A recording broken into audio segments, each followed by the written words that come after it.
ঢাকা শহর বিল্ডিংয়ে কি সাপে কামড়ায় মানুষের? এখানে সাপে আঘাত করছে আজকে 9 দিন। শরীরটা আপনারা যদি হাত দিয়ে দেখতেন তাহলে বুঝতে পারতেন আগুন বরাবর গরম। একটা সাপে কাটা রুগী আজ 9 দিন বাসায় পড়ে আছে। এই দেশের চিকিৎসা ব্যবস্থা কতটা দুর্বল। আসসালামু আলাইকুম। মনে ভরা দুঃখ কষ্ট নিয়ে 20-30 কিলোমিটার পর ভাড়ি দিয়ে দৌলতখা সৈয়দপুর নাকি দৌলতখা বিএনপি বাজার সৈয়দপুর আসছি বাবলু ভাইয়ের বাসায়।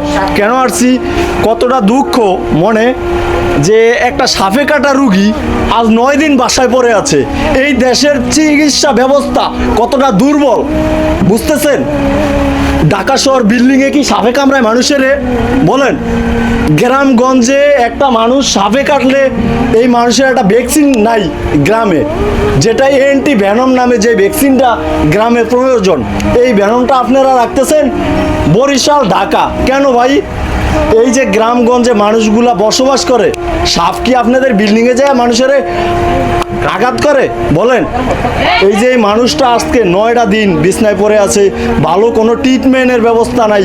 বলার মতো একটা শহরে আপনাদের জন্য ভ্যাকসিন নিতে গেলে প্রয়োজন হয় বরিশাল, প্রয়োজন হয় ঢাকা। কেন ভাই? এই মানুষটার পাশে কে দাঁড়াবে এখন বলেন? ওনাকে যদি আইসিইউতে রাখি, প্রতি দৈনিক 30,000 টাকার প্লাস প্রয়োজন ওনার জন্য। আর মোট কথা প্রয়োজন হচ্ছে 3 লক্ষ 3.5 লক্ষ টাকার মতো। বিভিন্ন ভিডিওতে দেখেছি। আজকে ওনার বাসায় আসছি, দেখেন এই 2টা সন্তান। এই আমরা আমাকে কোনো টাকা পয়সাই নেই। আমরা যা আসিল আমরা ভোলা বরিশাল নিয়ে উঠে গেছি ঢাকা শহর যায়, আমাকে চিকিৎসার কোনো টাকাই নেই। আমরা অসহায়, আমাকে পাশে আপনারা তাইকে আমাকে একটু সাহায্য করেন। বাবলু ভাই কি একদম অবস্থা খুবই খারাপ? বাবলু ভাই একটু কিছু বলেন ভাই। কথা বলার মতো ওনার কোনো ব্যবস্থাই নেই, সমস্ত শরীর স্থগিত হয়ে আছে। সাপে ঝাড়ে কাটছে সেই বোঝে। আমার ঘরের পাশে দেখেন এই লোকটার এখানে সাপে আঘাত করছে আজকে 9 দিন।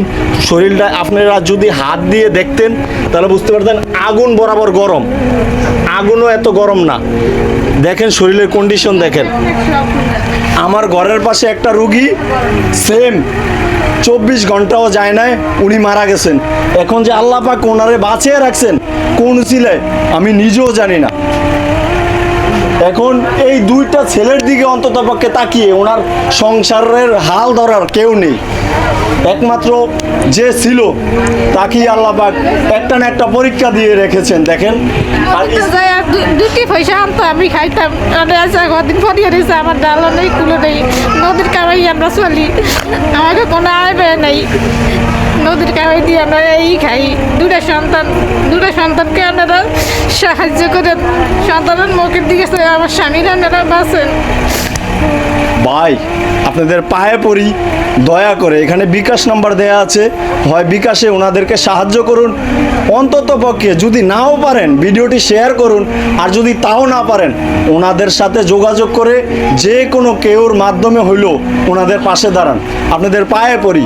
ওনার ঘর নাই, এটা কিন্তু আরেকজনের বাসায় আইসা ওনারা আশ্রয় নিছে। ওনাদের ঘর বাড়িও এটা না, ওনাদের ঘর দুয়ার নাই মোট কথা, বুঝছেন? কি বলবো আর, একদম আপনাদের পায়ে পড়ি, অন্তত পক্ষে ভিডিওটি শেয়ার করে দিবেন। ধন্যবাদ। আসসালামু আলাইকুম রহমতুল্লাহি ওয়া বারাকাতুহু।